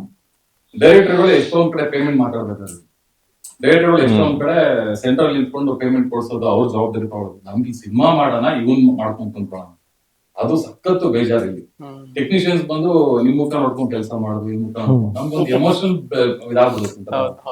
ಬ್ಲಾಕ್ ಮೇಲ್ ಅದು ಆಕ್ಚುಲಿ. ನಾವ್ ಆಕ್ಚುಲಿ ಅವ್ರನ್ನ ನೋಡೋಣ, ಇವ್ರನ್ನ ನೋಡೋಣ. ನಮ್ಗೆ ಸಿನಿಮಾ ಎಮೋಷನ್ ಇಟ್ಕೊಂಡು ಸಿನಿಮಾ ನಮ್ಗೆ ಫಸ್ಟ್ ಆಫ್ ಆಲ್ ದುಡ್ಡುಗಳು ಕೊಡಲ್ಲ. ಅದ್ರ ಮೇಲೆ ನಾವು ಇವ್ರಿಗೂ ಕೊಡಿಸ್ಕೊಂಡು ಇದು ಅದು ಹೆಂಗಾಗ್ಬಿಡುತ್ತೆ ನಮ್ಮನ್ನ ಅಂತಂದ್ರೆ, ಪ್ರೊಡ್ಯೂಸರ್ ಪ್ರೆಷರ್, ಈ ಕಡೆ ಟೆಕ್ನಿಷಿಯನ್ಸ್ ಪ್ರೆಷರ್, ಮತ್ತೆ ಎಲ್ಲರಿಗೂ ನಾವು ಪ್ಯಾಂಪರಿಂಗ್ ಮಾಡ್ಕೊಂಡು ಇದ್ ಮಾಡ್ಕೊಂಡು ನಮ್ಗೆ ಏನಪ್ಪಾ ಕೊನೆಗೆ ನಾವು ಇಷ್ಟಪಟ್ಟು ಎಲ್ಲ ಮಾಡ್ಕೊಂಡು ಇದ್ ಮಾಡಿರ್ತೀವಿ. ಬಟ್ ಬೇರೆ ಇದರಲ್ಲಿ ಕೆಲವು ಪ್ರೊಡಕ್ಷನ್ಸ್ ಅಲ್ಲಿ ಹೇಗಿರುತ್ತೆ ಅಂದ್ರೆ, ನಾವು ಬರೀ ಇವ್ರು ಹೇಳ್ದಂಗೆ ಕತೆ ಹೇಳಿ ಬರ್ತೀವಿ, ಪೇಮೆಂಟ್ ಅವರೇ ಮಾತಾಡ್ತಾರೆ, ಎಲ್ಲ ಅವರೇ ನೋಡ್ಕೊಂತಾರೆ, ನಮ್ಗೆ ರಿಸ್ಕ್ ಇರಲ್ಲ, ನಮಗೂ ದುಡ್ಡು ಕೊಟ್ಟು ಮಾಡಿಸ್ತಾರೆ. ಅದು ಓನ್ಲಿ 10% ಅಷ್ಟೇ. 90% ಇದರಲ್ಲಿ ಪ್ರಾಪರ್ ಆಗಿ ಯಾರಿಗೂ ದುಡ್ಡುಗಳೇ ಹೋಗ್ತಾ ಇಲ್ಲ. ಆಮೇಲೆ ಪ್ರೊಡ್ಯೂಸರ್ಗೂ ಏನಾಗುತ್ತೆ ಅಂದ್ರೆ, ಇವಾಗ ಸರ್ 2 ಕೋಟಿ 3 ಕೋಟಿ ಅನ್ಕೊಂಡು ಪ್ಲಾನ್ ಮಾಡ್ಕೊಂಡು ವಾಟ್ ಎವರ್ ಇಟ್ ಇಸ್, ಅವರು ಸಿನಿಮಾ ಕಂಟೆಂಟ್ ಪ್ರಕಾರ ಬಜೆಟ್ ಹಾಕೊಂಡು ಬರ್ತಾರೆ. ಯಾವುದು ಕೂಡ ಅಷ್ಟಕ್ಕೆ ನಿಲ್ಲಿಲ್ಲ ಸರ್, ಸ್ವಲ್ಪ ಕ್ರಾಸ್ ಆಗೇ ಆಗುತ್ತೆ. 10% ಆಗ್ಬೋದು, 20% ಆಗ್ಬೋದು, ಕ್ರಾಸ್ ಆಗುತ್ತೆ. ಅವಾಗ ಸ್ಟಾರ್ಟ್ ಆಗುತ್ತೆ ಸರ್ ಮೇನ್ ಪ್ರಾಬ್ಲಮ್ಸ್, ಬ್ಲೇಮ್ಸ್ ಎಲ್ಲ ಸ್ಟಾರ್ಟ್ ಆಗುತ್ತೆ. ಜೊತೆಗೆ ಸಿನಿಮಾ ರಿಲೀಸ್ ಟೈಮ್ ಅಲ್ಲಿ ಹೆಂಗಾಗುತ್ತೆ ಅಂದ್ರೆ, ಆಲ್ಮೋಸ್ಟ್ ಸಿನಿಮಾ ಇಂಡಸ್ಟ್ರಿಗೆ ರಿಯಲ್ ಎಸ್ಟೇಟ್ ಅವ್ರು ಬರ್ತಾರೆ. ಇದು 5 ಕೋಟಿ 6 ಕೋಟಿ ನಾನು ಅಲ್ಲಿ ಹಾಕಿದ್ರು ಅಷ್ಟ ಆಗ್ತಿತ್ತು, ಇಲ್ಲ ಹಾಕಿದ್ದಕ್ಕೆ ನಂಗೆ ಇನ್ನೂ ಲಾಸ್ ಆಯ್ತು ಅಂತ ಅಂದ್ಬಿಟ್ಟು ಅಲ್ಲಿ ಗಲಾಟೆಗಳು ಸ್ಟಾರ್ಟ್ ಆಗ್ತವೆ ಸರ್. ಆಕ್ಚುಲಿ ನಮ್ಗೆ ಗೊತ್ತಿರೋ ಇದರಲ್ಲೇ ಹೊಡೆದಾಟಗಳು, ಕಿಡ್ನಾಪ್ ಈ ಲೆವೆಲ್ಗೆಲ್ಲ ಆಗೋಗಿದೆ. ಸಿನಿಮಾ ಇರೋದ್ರಲ್ಲಿ ಇನ್ನೊಂದು ಸಿನಿಮಾ ಮಾಡ್ಬೋದು, ಈ ಸಿನಿಮಾ ಹಿಂಗಾಯ್ತು, ಈ ಸಿನಿಮಾ ಆ ತರದೆಲ್ಲ ಅದೊಂಥರ ಹಿಂಸೆ, ಥ್ರೆಟ್ನಿಂಗು, ನಿಮ್ಗೆ ದುಡ್ಡು ಕೊಟ್ಟು ಹೊಡಿಸ್ಬಿಡ್ತೀನಿ ಅನ್ನೋದು, ಈ ತರದೆಲ್ಲ ಇದು. ಇಲ್ಲಿ ನಾವ್ ಏನಕ್ಕೆ ಬಂದಿದೀವಿ, ಏನ್ ಆಗ್ತಾ ಇದೆ ಫಸ್ಟ್ ಆಫ್ ಆಲ್. ಆಮೇಲೆ ಇದ್ರ ಕ್ಲಾರಿಟಿ ಇರ್ಬೇಕು ಪ್ರತಿಯೊಬ್ಬರಿಗೂ. ನಾವ್ ಇಲ್ಲಿ ಬಂದಿದೀವಿ, ಇಷ್ಟೇ ಆಗೋದು, ಇಷ್ಟು ಬಿಸ್ನೆಸ್ ಆಗುತ್ತೆ. ಆಮೇಲೆ ಇನ್ನೊಂದು ಇವಾಗ ಏನಾಗಿದೆ ಮೇಜರ್ ಆಗಿ, ಲಾಸ್ಟ್ ಇಯರ್ ಇಂದ ಹಿಂದಿ ರೈಟ್ಸ್ ಇಲ್ಲ, ಮತ್ತೆ ಸ್ಯಾಟಲೈಟ್ ಇಲ್ಲ. ಮೇಜರ್ ಆಗಿ ಅದಕ್ಕೋಸ್ಕರ ಸಿನಿಮಾ ಮಾಡಕ್ ಬರ್ತಿದ್ರು ಒಂದಿಷ್ಟು ಜನ, ಒಂದು 50-60% ಸೇಫ್ ಆಗ್ತೀವಿ ಅಂತ. ಈಗ ಅದು ಇಲ್ಲ. ಇವಾಗ ಪ್ರೊಡಕ್ಷನ್ ಕಂಪ್ಲೀಟ್ ಇದಾಗಿದೆ. ಈಗ ಯಾರು ಸಿನಿಮಾಗ್ ಬರ್ತಾರೋ ಪ್ಯೂರ್ಲಿ ಸಿನಿಮಾ ನಂಬ್ಕೊಂಡು ಸಿನಿಮಾಗೋಸ್ಕರ ಯಾರು ಬರ್ತಿದಾರೋ ಅವರು, ಅದು ಚೆನ್ನಾಗ್ ಆಗ್ಬೇಕು ಅಂತ ನಾನು ಆಸೆ. ಚೆನ್ನಾಗ್ ಆಗ್ಬೇಕು. ನಾನು ಅಂದ್ರೆ ಒಂದು ಕೋಆರ್ಡಿನೇಷನ್ ಅಂದ್ರೆ ಲೈಕ್ ಮುಂಚೆ ನಾವು ಹೇಳುವಾಗ ಪ್ರೊಡ್ಯೂಸರ್ಗೆ ಅಂದ್ರೆ ಬಜೆಟ್ ಬಗ್ಗೆನೂ ನಾವು ತುಂಬಾ ಡೈರೆಕ್ಟರ್ ತುಂಬಾ ಕ್ಲಾರಿಟಿ ಇಟ್ಕೋಬೇಕಂತ ನನ್ನ ಒಪಿನಿಯನ್. ಅಂದ್ರೆ ಬಫರ್ ಅಮೌಂಟ್ ಒಂದಿಷ್ಟು 10% ಅಂತ ಅನ್ಕೊಂಡ್ರು ಕೂಡ ಒಂದು ಅಮೌಂಟ್ ಹೇಳಿದಾಗ ಅವ್ರಿಗೆ ಒಂದು ರೀತಿ ಪ್ರೊಡ್ಯೂಸರ್ಸ್ಗೂ, ಯಾಕಂದ್ರೆ ದುಡ್ಡು ಹಾಕೋರಿಗೂ ಅದೊಂದು ಇದ್ದೇ ಇರುತ್ತೆ. ಜಾಸ್ತಿ ಖರ್ಚಾಗ್ತಾ ಇರುವಾಗ ಅವ್ರು ಅದು ಸ್ವಲ್ಪ ಲೂಸ್ ಆಗ್ತಿರೋದು, ಮೆಂಟಲಿ ಲೂಸ್ ಆಗ್ತಾರೆ. ಸೊ ಅದ್ರಕ್ಕಿಂತ ಮುಂಚೆನೆ ಪ್ರೀ ಪ್ರೊಡಕ್ಷನ್ ಅಲ್ಲೇ ಅದೊಂದು ಕ್ಲಾರಿಟಿ ಇಟ್ಕೊಂಡು ಹೋದಾಗ ಪ್ರೊಡ್ಯೂಸರ್ ಡೈರೆಕ್ಟರ್ ಒಂದು ಕೋಆರ್ಡಿನೇಷನ್ ಇದ್ರೆ ಒಳ್ಳೇದು. ಜೊತೆಗೆ ನನ್ಗೆ ಹಿಂದಿ ರೈಟ್ಸ್ ಅಂತ ಹೇಳಿದ್ರಲ್ಲ, ನಂದು ಹೆಬ್ಬಳ್ಳಿ ಕಟ್ ಆಕ್ಚುಲಿ ತುಂಬಾ ಥಿಯೇಟ್ರಿಕಲಿ ತುಂಬಾ ಸಕ್ಸಸ್ ಏನಾಗದೆ ಸಿನಿಮಾ. ಸೊ ನಮ್ದೇ ಹಿಂದಿ ರೈಟ್ಸ್ ಹೋಗಿದೆ. ಸೊ ಹಿಂದಿ ರೈಟ್ಸ್ ಹೋಗಿದೆ, ತೆಲುಗಲ್ಲಿ ಎನ್ಕ್ವೈರಿ ಬಂತು, ಅದೊಂದು ನಡೀತು. ಆ ತರದ್ದು ನನ್ಗೆ ನನ್ ಸಿನಿಮಾಕ್ಕಾಗಿದೆ. ಅಂದ್ರೆ ಯಾಕೆ ಇದು ಅಂತ ಹೇಳ್ತಿದ್ದೀನಿ ಅಂದ್ರೆ, ಒಂದು ಲೈಕ್ ನಾರ್ಮಲ್ ಸಿನಿಮಾದ ಒಂದು ರೈಟ್ಸ್ ಒಂದ್ ಇಂತಿಷ್ಟು ರೈಟ್ಸ್ ಗಳು ಸೇಲ್ ಆಗ್ತಿದೆ ಅಂತ ಒಂದು ಹೋಪ್ಸ್ ನನ್ ಕಡೆಯಿಂದ ಇದೆ. ಬಟ್ ಗೊತ್ತಿಲ್ಲ ಅದು ಆಮೇಲೆ ಕೆಲವು ಪ್ರೊಡ್ಯೂಸರ್ ಗೆ ರೈಟ್ಸ್ ಗಳ ಬಗ್ಗೆ ಗೊತ್ತಿಲ್ಲ, ಈ ರೈಟ್ಸ್ ಇರುತ್ತೆ, ಇನ್ನು ದುಡ್ಡು ಮಾಡ್ಬೋದು ಅಂತ. ಅದ್ರ ಬಗ್ಗೆ ಎಜುಕೇಶನ್ ಇಂದ ಸಿನಿಮಾ ಮಾಡಕ್ ಬಂದಿರ್ತಾರೆ. ಅವಾಗ ಅಷ್ಟ್ರಲ್ಲಿ ಆಲ್ರೆಡಿ ಡೈರೆಕ್ಟರ್ ಹತ್ರ ಮುನಿಸಾಗಿರುತ್ತೆ. ಡೈರೆಕ್ಟರ್ ಹೇಳ್ಬೇಕು ಅನ್ನೋಷ್ಟ್ರಲ್ಲಿ ಅವ್ರಿಗೆ ಅದು ಕೇಳೋ ಪರಿಸ್ಥಿತಿ ಇರಲ್ಲ. ಬರಬೇಕಾದ್ರೆ ಡೈರೆಕ್ಟರ್ ಕೇಳ್ಕೊಂಡ್ಬಿರ್ತಾರೆ, ಹೋಗಬೇಕಾದ್ರೆ ಅವ್ನು 20 ಜನ ಕೇಳೇ ಇರ್ತಾರಲ್ಲ. ಆಮೇಲೆ ಡೈರೆಕ್ಟರ್ಗಳು ಅಷ್ಟೇ ಸರ್, ಆ ಬಜೆಟ್ ಕ್ಲಾರಿಟಿ ಕೊಡ್ಬೇಕು. ಅಂದ್ರೆ ಏನ್ ಮಾಡ್ತಾರೆ ಅಂದ್ರೆ, ನಾವು ಡೈರೆಕ್ಟರ್ಗಳು ಅಂದ್ರೆ ಏನ್ ಮಾಡ್ತಾರೆ, ಪ್ರೊಡ್ಯೂಸರ್ ಲಾಕ್ ಆಗ್ಬಿಡ್ಲಿ ಸಾಕು ಅನ್ನೋದಕ್ಕೆ ಸ್ಟಾರ್ಟಿಂಗ್ ಎಷ್ಟೊಂದು ಹೇಳಿ ಲಾಕ್ ಮಾಡ್ಕೊಳ್ಳೋದು. ಇದೊಂದಿದೆ ಡೈಲಾಗ್ ನಮ್ಮ ಇಂಡಸ್ಟ್ರಿ, ಫಸ್ಟ್ ಲಾಕ್ ಮಾಡ್ಬಿಡೋಣ ಮಗ, ಆಮೇಲೆ ತಕ್ಷಣ ಅವನ ಹತ್ರ ಇದೆ ಲಾಕ್ ಮಾಡ್ಬಿಡೋಣ. ಒಂದು 70% ಆದ್ಮೇಲೆ 30% ಬರ್ತಾನಲ್ಲ, ಫಸ್ಟ್ ಲಾಕ್ ಮಾಡ್ಕೊಂಡ್ಬಿಡೋಣ ಅಂತ ಮಕ್ಕಳೇ. ಆಮೇಲೆ ಕೆಲವರೆಲ್ಲ ಏನ್ ಮಾಡ್ತಾರೆ ಅಂದ್ರೆ, ಫಸ್ಟ್ ಕಾಪಿಗೆ ಅಷ್ಟೇ ದುಡ್ಡು ಹೇಳಿರ್ತಾರೆ, ರಿಲೀಸ್ಗೆ ದುಡ್ಡು ಇದೆ ಅನ್ನೋದೇ ಇರಲ್ಲ. ಸರ್ ಎಲ್ಲ ಸೇಲ್ ಆಗ್ಬಿಡುತ್ತೆ ಸರ್, ಅವನದೊಂದು ತಗೊಂಡೋಗ್ಬಿಡ್ತಾನೆ, ಇವ್ನದೊಂದು ತಗೊಂಡೋಗ್ಬಿಡ್ತಾನೆ ಅಂತ ಕ್ಲಾರಿಟಿ ಕೊಟ್ರಲ್ಲ. ಕೆಲವ್ರದ್ದು ಆ ಪ್ರೀ ಪ್ರೊಡಕ್ಷನ್ ಅಲ್ಲಿ ಆ ಕ್ಲಾರಿಟಿ ಕೊಡ್ಲಿಲ್ಲ, ಈ ತರ ಪ್ರಾಬ್ಲಮ್ಸ್ ಆಗುತ್ತೆ. ಅದಕ್ಕೆ ರಿಲೀಸು ಲೇಟ್ ಆಗುತ್ತೆ ನಿಮ್ಗಲ್ಲಿ. ರಿಲೀಸ್ ಲೇಟ್ ಆಗುತ್ತೆ. ಆಮೇಲೆ ಈಗ ಮೊದ್ಲು ಏನಾಗ್ತಾ ಇತ್ತು ಅಂದ್ರೆ, ಈಗ ಇಂಟ್ರೆಸ್ಟ್ ತಂದೆಲ್ಲ ಮಾಡೋರು ಸರ್ ದುಡ್ಡು ಸಿನಿಮಾಗೆಲ್ಲ. ಮೊದ್ಲು ಇಂಟ್ರೆಸ್ಟ್ ತಂದ್ಬಿಟ್ಟು ದುಡ್ಡು ಮಾಡೋರು. ಈಗ ಏನ್ ಮಾಡ್ತಾ ಇದಾರೆ ಅಂದ್ರೆ, ಈಗ ನನಗೆ ಗೊತ್ತಿರೋ ಪ್ರಕಾರ ಈಗ ರೆಗ್ಯುಲರ್ ಪ್ರೊಡ್ಯೂಸರ್ಸ್ ಈಗ ಈ ಸರಿ ಹೇಳ್ದಂಗೆ ಯಾವ್ದನ್ನು ಕ್ಲಾರಿಟಿ ಇಲ್ಲಲ್ಲ, ರಿಟರ್ನ್ಸ್ ಬರುತ್ತೆ ಅಂತ. ಈಗ ಯಾಕೆ ಇಂಟ್ರೆಸ್ಟ್ ತಂದು ದುಡ್ಡು ಮಾಡ್ಬೇಕು? ದುಡ್ಡು ತಗೊಂಬಂದು ನನ್ ದುಡ್ಡೇ ನಾಳೆ ಆ ಇಂಟ್ರೆಸ್ಟ್ ಕಟ್ಟೋದು ನಾನೇ ಕೊಡ್ಬೇಕಲ್ಲ. ನಾ ತಗೊಂಡೆ ಉಳಿಸ್ಕೊಂಡು ಮಾಡ್ಕೊಂತ ಹೋಗೋಣ. ಇಂಟ್ರೆಸ್ಟ್ ತಪ್ಪುತ್ತಲ್ಲ ಅವರಿಗೆ. ನಮ್ ದುಡ್ಡನ್ನ ಈಗ ನಾಳೆ ಸಿನಿಮಾ ಸೋತ್ರು ನಾನೇ ಪೇ ಮಾಡ್ಬೇಕು ಇಂಟ್ರೆಸ್ಟ್. ಅದ್ರ ಬಗ್ಗೆ ನನ್ನ ಹತ್ರ ಇದ್ದಾಗೆ ಮಾಡೋಣ ಅನ್ಕೊಂಡು ಅವ್ರದ್ದೊಂದು ಫಸ್ಟ್ ಡೈರೆಕ್ಟರ್ ಲಾಕ್ ಮಾಡ್ಕೊಂಡ್ಬಿಡೋಣ, ಆಮೇಲೆ ಹೇಳ್ಕೊಂಡು ಹೋಗೋಣ ಅಂತ ಈ ತರ ನಡೆಯುತ್ತೆ ಸರ್. ಸರ್, ಈಗ ಒಂದಷ್ಟು ಜರ್ನಿಗಳಲ್ಲಿ ಹೆಂಗಾಗೋಗುತ್ತೆ ಅಂತ ಅಂದ್ರೆ, ನೀವು ಹೇಳ್ತಾ ಇದ್ರಿ ಪೇಮೆಂಟೇ ಸಿಗಲ್ಲ ಇಂಡಸ್ಟ್ರಿ. ಫಸ್ಟ್ ಆಫ್ ಆಲ್ ಪೇಮೆಂಟೇ ಸಿಗಲ್ಲ, ಎಕ್ಸ್ಪೆಕ್ಟ್ ಮಾಡಕ್ಕೆ ನೀ ಕೆಲಸ ಕೊಟ್ಟಿದ್ದೀನಿ ಕೆಲಸ ಮಾಡು ಅನ್ನೋ ಒಂದಷ್ಟೆಲ್ಲ ಕೇಳಿದೀನಿ ಸರ್. ಈಗ ಒಂದ್ ಮನೆ ಅಂತ ಬಂದಾಗ ನಮಗೂ ಒಂದು ಜವಾಬ್ದಾರಿ ಇರುತ್ತೆ, ಒಂದು ವಯಸ್ಸು ಅಂತ ಬಂದಾಗ ನಾವು ಕೂಡ ನಡ್ಸ್ಬೇಕಾಗತ್ತೆ, ಇಲ್ಲ ಮನೆಗೆ ಇಂತಿಷ್ಟು ಅಂತ ಕೊಡ್ಬೇಕಾಗತ್ತೆ ಈ ತರ. ಯಾಕಂದ್ರೆ ತುಂಬಾ ರಿಚ್ ಆಗಿ ಬಂದ್ಬಿಟ್ಟಿದ್ರೆ ಯಾವಾಗಲೂ ಸಿನಿಮಾಗಳು ಆಗೋಗಿರೋದು. ಸೊ ಈ ತರ ಒಂದು ಬ್ಯಾಕ್ ಗ್ರೌಂಡ್ ಅಲ್ಲಿ ಅಂತ ಬಂದಾಗ ದುಡ್ಡು ತುಂಬಾನೇ ಇಂಪಾರ್ಟೆಂಟ್ ಆಗುತ್ತೆ. ಸಿನಿಮಾ ಅಂತ ಮಾಡಿದಾಗ ಎಲ್ಲೋ ಏನು ವರ್ಕ್ ಆಗ್ತಾ ಇಲ್ಲ, ಏನೇ ಕಷ್ಟಪಟ್ರು ವರ್ಕೇ ಆಗ್ತಾ ಇಲ್ಲ, ಬಿಟ್ಬಿಡೋಣಪ್ಪ ಹೋಗೋಣ ವಾಪಸ್ ಊರಿಗೆ ಅಂತ ಅನ್ಸಿದ್ ಯಾರಿಗಾದ್ರೂ ಇದೆಯಾ? ಬೆಳಿಗ್ಗೆ ಅನ್ಸುತ್ತೆ ಸಿನಿಮಾ ಮಾಡಿದ್ಮೇಲೆ. ಈಗ ಇಲ್ಲ, it is an eternal process. ಏನಾಗುತ್ತೆ, ನನ್ಗೆ ಯಾವಾಗ್ಲೂ ಹೆಂಗೋ ಚೆನ್ನಾಗಿದ್ದೆ, ಓದಿದ್ದೆ, ಕೆಲಸ ಮಾಡ್ತಿದ್ದೆ, ಬೇರೆ ಒಂದಷ್ಟು ವ್ಯವಹಾರಗಳು ಚೆನ್ನಾಗಿ ನಡೀತಾ ಇದ್ದಾಗ ಇದು ಬೇಕಾ ಅಂತ ಮನ್ಸು ಎಳಿತಾ ಇರುತ್ತೆ. ನನಗ್ ಸಮಾಧಾನ ಆಗಿದೆ ಅಷ್ಟೆಲ್ಲ ಇದ್ದು ವಾಪಸ್ ಇಲ್ಲಿ ಬರ್ತೀನಿ, ಇಲ್ಲೇನೋ ಇದೆ ಅಂತ. So but it is an eternal process I think. ನಾನು ಅದೇ ಹೇಳ್ಕೊಂತ ಇರ್ತೀನಿ, ಮನ್ಸಿಗೆ ಸಿನಿಮಾ, ಹೊಟ್ಟೆಗೆ ಬೇರೆ ವ್ಯವಹಾರಗಳು ಅಂತ. ಇದ್ರ ಮೇಲೆ ನಾವು ಡಿಪೆಂಡ್ ಆದಷ್ಟು ನಮ್ಗೆ ಸ್ವಲ್ಪ ಡೆಸ್ಪ್ರೇಷನ್ ಶುರು ಆಗುತ್ತೆ. ಆ ಡೆಸ್ಪ್ರೇಷನ್ ಅಲ್ಲಿ ಇವ್ರು ಹೇಳ್ದಂಗೆ ಲಾಕ್ ಮಾಡ್ಕೊಳ್ಳೋದು, ಸುಮ್ನೆ ಏನೆಲ್ಲೋ ಬೀಸೋದಂಡೆ ತಪ್ಪಿಸ್ಕೊಳಕ್ ಏನೋ ಹೇಳ್ಬಿಡೋದು, ಆ ಮಿಸ್ಅಂಡರ್ಸ್ಟ್ಯಾಂಡಿಂಗ್ ಬರೋದು. ಆಮೇಲೆ ಪ್ರೊಡ್ಯೂಸರ್ನ ಕರೆಕ್ಟ್ ಆಗಿ ಎಜುಕೇಟ್ ಮಾಡ್ದಲೇ ಅವ್ರನ್ನ ಆನ್ ಬೋರ್ಡ್ ತಗೋಬರೋದು, ಅಂತ ಪ್ರಾಸೆಸ್ಗೆ ಇಳಿಯುವಂತ ಪ್ರಮೇಯ ಬಂದ್ಬಿಡುತ್ತೆ. ಅದ್ರ ಬದಲು ಇಡೀ ಇವಾಗ 10 ವರ್ಷಕ್ಕೆ ಒಂದ್ cinema is a very good number actually. ಅಷ್ಟ್ ಮಾಡಿದ್ರೆ ಸಾಕು. ಇದು ನಾನು ಪ್ರತಿ ವರ್ಷ ಮಾಡೋದೇನು ಯಾವಾಗ ಬರುತ್ತೆ ಅಂದ್ರೆ, ಸರ್ವೈವ್ ಆಗ್ಬೇಕು ನಾ, ಇಲ್ಲಿ ನನ್ನ ಮಾರ್ಕೆಟ್ ಹೋಗ್ಬಿಡುತ್ತೆ, ಆ ಡೆಸ್ಪ್ರೆಷನ್ ಬರೋದು. ಅದಿಲ್ದಲ್ಲೇ ಇದ್ದಾಗ ಚೆನ್ನಾಗಿರುತ್ತೆ. So it is ideal that we don't depend on cinema alone for money. ಅದು ಎಸ್ಟಾಬ್ಲಿಷ್ ಆದ್ಮೇಲೆ ನಮ್ಗೆ ರೆಮ್ಯುನರೇಷನ್. ಸೊ ಆಮೇಲೆ ರೆಮ್ಯುನರೇಷನ್ ನಾವು ಆರ್ಬಿಟ್ರರಿ ಆಗಿ ಡಿಸೈಡ್ ಮಾಡ್ಕೊಳ್ಳೋದು ತಪ್ಪಾಗುತ್ತೆ. Market will decide. ಯಾವ್ದೇ ಹೀರೋ ಇರ್ಲಿ, ಆಕ್ಟರ್ ಇರ್ಲಿ, ಸಾರಿ ಹೀರೋಯಿನ್ ಇರ್ಲಿ, ಡೈರೆಕ್ಟರ್ ಇರ್ಲಿ, ಸಿನಿಮಾಟೋಗ್ರಫರ್ ಇರ್ಲಿ, ಮಾರ್ಕೆಟ್ ವಿಲ್ ಡಿಸೈಡ್. ಅವ್ರು ಇಲ್ಲ ನನ್ಗೆ ಇಷ್ಟು ಕೊಡ್ತಿಲ್ಲ ಅಂತಾರೆ, ಬಿಡಪ್ಪ ನಾನು ಬೇರೆ ಸಿನಿಮಾ ಮಾಡ್ಕೋತೀನಿ ಅಂತ ಹೇಳೋಷ್ಟು ನನ್ಗಿದ್ದಾಗ, then again somebody will come. ಇಲ್ಲ ಇದು ಇಷ್ಟಿದೆ ಇವ್ರಿಗೆ, ಹಿಂಗ್ ಹಾಕಿದ್ರೆ somebody will create a film like this ಅಂತ. ಸೊ ನಾವು ಮಾರ್ಕೆಟಿಗೆ will leave out up to that.